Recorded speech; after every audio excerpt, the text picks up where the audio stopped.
നമസ്കാരം. ഏത് സർക്കാർ അധികാരത്തിൽ വന്നാലും രക്ഷപ്പെടാത്ത KSRTC കുത്തുപാളയെടുത്തത് പിണറായി സർക്കാരിൻ്റെ കാലത്താണ്. കോർപ്പറേഷനിലെ ശമ്പള വിതരണം അടക്കം മുടങ്ങുന്നത് പതിവ് പരിപാടിയായി മാറി. എല്ലാ കാലവും കോടികൾ നഷ്ടമുണ്ടാക്കുന്ന പൊതുമേഖലാ സ്ഥാപനമായി ഇത് മാറി. ഇതിന് പിന്നാലെയാണ് ഇപ്പോൾ KSRTCയെയും വെല്ലുന്ന വെള്ളാനയെ പിണറായി സർക്കാർ ഉണ്ടാക്കിയെടുത്തിരിക്കുന്നത് എന്നുള്ളതാണ്. ഏറെ കൊട്ടിഘോഷിച്ച് നടപ്പിലാക്കിയ K-Phone പദ്ധതിയാണ് വൻ ബാധ്യത സർക്കാരിന് ഇപ്പോൾ വരുത്തിക്കൊണ്ടിരിക്കുന്നത്. ഇൻ്റർനെറ്റ് പ്രൊവൈഡറായി സംസ്ഥാന സർക്കാർ തന്നെ മാറിയ പദ്ധതിയാണ് K-Phone. പദ്ധതി തുടങ്ങാൻ വൈകിയത് തന്നെ ഏറെ വിവാദമായിരുന്നു എന്നുള്ളതാണ്. എല്ലായിടങ്ങളിലും ഇൻ്റർനെറ്റ് കണക്ഷൻ നൽകുമെന്ന് സ്വപ്നം മാത്രമായി മാറുന്ന കാഴ്ചയായി തീർന്നു. ഇപ്പോഴത്തെ നിലയിൽ K-Phone കോടികളുടെ സാമ്പത്തിക കുരുക്കിലേക്കാണ് നീങ്ങുന്നത് എന്നുള്ളതാണ്. കിഫ്ബിയിൽ നിന്ന് 1059 കോടി രൂപ വായ്പയെടുത്ത് തുടങ്ങിയ K-Phone ഒക്ടോബർ മുതൽ കിഫ്ബിയിലേക്ക് 100 കോടി രൂപ വീതം തിരിച്ചടയ്ക്കേണ്ടതുണ്ട്. തുടർച്ചയായി 13 വർഷം ഇത്രയും തുക തിരിച്ചടയ്ക്കുക തന്നെ വേണം. ഇതിനുള്ള വരുമാന മാർഗങ്ങൾ K-Phoneന് ഇല്ലെന്നതാണ് ഏറ്റവും വലിയ വസ്തുത. നിലവിൽ 30,000 ഇൻ്റർനെറ്റ് കണക്ഷൻ മാത്രമാണ് K-Phoneന് നൽകാനായത്. ഇതിൽ 5000 എണ്ണം BPL കണക്ഷനുകളാണ്. ബാക്കി 20,000 സർക്കാർ ഓഫീസുകളിലും 5000 വാണിജ്യ കേന്ദ്രങ്ങളിലുമാണ് നൽകിയിരിക്കുന്നത്. പ്രതിമാസം ശരാശരി 600 രൂപ വീതം ലഭിക്കുന്ന 1.5 ലക്ഷം കണക്ഷനുകളെങ്കിലും ഉണ്ടെങ്കിൽ മാത്രമേ തിരിച്ചടവിനുള്ള 100 കോടി രൂപ ലഭിക്കൂ. എന്നാൽ ഇതിന് K-Phoneന് സാധിച്ചിട്ടില്ല. തുടക്കം മുതൽ അഴിമതി ആരോപണങ്ങൾ ഉയർന്നിരുന്ന പദ്ധതിയാണ് K-Phone. ഇതാണിപ്പോൾ വലിയ ബാധ്യതയായി സർക്കാരിന് തീരുന്നത്. സംസ്ഥാനത്ത് അതിവേഗ ഇൻ്റർനെറ്റ് സേവനത്തിനായി ഒപ്റ്റിക്കൽ ഫൈബർ ശൃംഖല സ്ഥാപിക്കുവാനുള്ള സംരംഭമാണ് കേരള ഫൈബർ ഒപ്റ്റിക് നെറ്റ്വർക്ക് അഥവാ K-Phone എന്ന് പറയപ്പെടുന്നത്.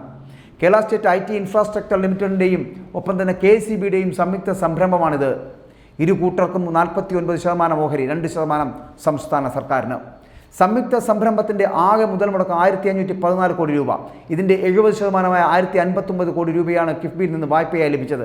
വ്യവസ്ഥ പ്രകാരം 2024 ഒക്ടോബർ മുതൽ 13 വർഷത്തേക്ക് പ്രതിവർഷം 100 കോടി രൂപ വീതം കിഫ്ബിക്ക് തിരിച്ചടയ്ക്കണം. തിരിച്ചടവ് 2025 ഏപ്രിൽ മുതൽ ആക്കണമെന്ന് K-Phone അപേക്ഷ വരെ നൽകി കഴിഞ്ഞു. ഇത് അംഗീകരിക്കാനാണ് സാധ്യത. എന്നിരുന്നാലും അടുത്ത വർഷം മുതൽ ഈ തുക തിരിച്ചടച്ചേ മതിയാകൂ. സർക്കാർ വിഹിതമായി നൽകേണ്ട 500 കോടിയിൽ 128 കോടി രൂപ മാത്രമാണ് ഇപ്പോൾ നൽകിയിരിക്കുന്നത്. K-Phoneനായി 37,000 കിലോമീറ്റർ ഒപ്റ്റിക്കൽ ഫൈബർ ശൃംഖല സ്ഥാപിക്കലായിരുന്നു ലക്ഷ്യം. ഇതുവരെ വൈദ്യുത പോസ്റ്റുകളിലൂടെ 25,000 കിലോമീറ്റർ കേബിൾ വലിച്ചിട്ടുണ്ട്. KCBയുടെ കണക്കനുസരിച്ച് സംസ്ഥാനത്ത് 1 ലക്ഷത്തോളം സർക്കാർ ഓഫീസുകളുണ്ട്.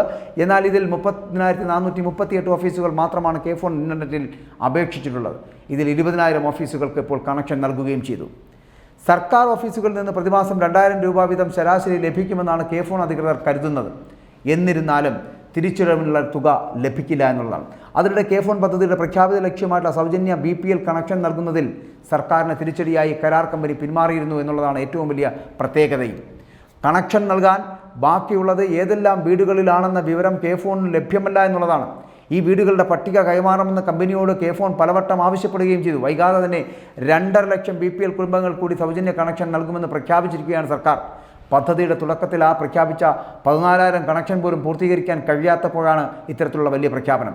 20 ലക്ഷം BPL കണക്ഷൻ വീടുകളിൽ സൗജന്യ കണക്ഷൻ എന്ന വാഗ്ദാനത്തോടെയാണ് സർക്കാർ K-Phone പദ്ധതി തുടങ്ങുന്നത്.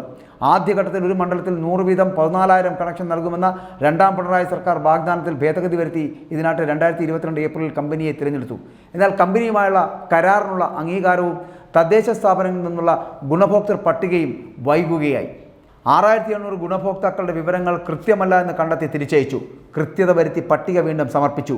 ഓരോ തദ്ദേശ സ്ഥാപനത്തിലും സംശയ നിവാരണത്തിന് ബന്ധപ്പെടേണ്ട ഉദ്യോഗസ്ഥരുടെ പട്ടികയും കമ്പനിക്ക് കൈമാറി.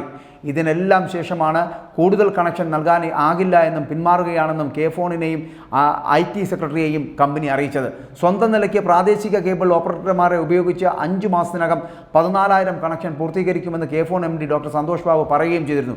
പക്ഷേ 14,000 BPL വീടുകളിൽ കണക്ഷൻ നൽകിയ ശേഷം പദ്ധതിയുടെ ഉദ്ഘാടനം നടത്താനാണ് സർക്കാർ അന്ന് തീരുമാനിച്ചിരുന്നതെങ്കിലും കഴിഞ്ഞ ജൂണിൽ മുഖ്യമന്ത്രി ഉദ്ഘാടനം നിർവഹിക്കുമ്പോൾ 1000 വീടുകളിൽ മാത്രമായിരുന്നു കണക്ഷൻ ലഭിച്ചിരുന്നത് എന്നുള്ളതാണ്.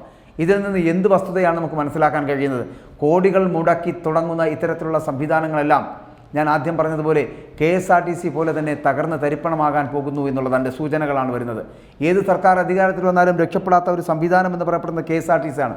പക്ഷേ അതിനെ കുത്തുവാള എടുക്കുന്ന തരത്തിലേക്ക് കൊണ്ടെത്തിക്കുവാൻ പിണറായി സർക്കാരിന് കഴിഞ്ഞു എന്നുള്ളതാണ് അവരുടെ മഹത്വം എന്ന് പറയപ്പെടുന്നത്. അതുപോലെ തന്നെയാണ് ഈ K-Phone പദ്ധതിയുമായി ബന്ധപ്പെട്ട് വരുന്ന കാര്യങ്ങളിൽ നടത്തുന്ന അവരുടെ വിപ്ലവകരമായിട്ടുള്ള മാറ്റങ്ങൾ എന്ന് പറഞ്ഞു കൊണ്ടുവരുന്ന പല പദ്ധതികളും അവതാളത്തിലാവുകയും കോടികളുടെ ബാധ്യതകൾ ഉണ്ടാക്കുകയും ചെയ്യുന്ന തരത്തിലേക്ക് പോകുന്നു.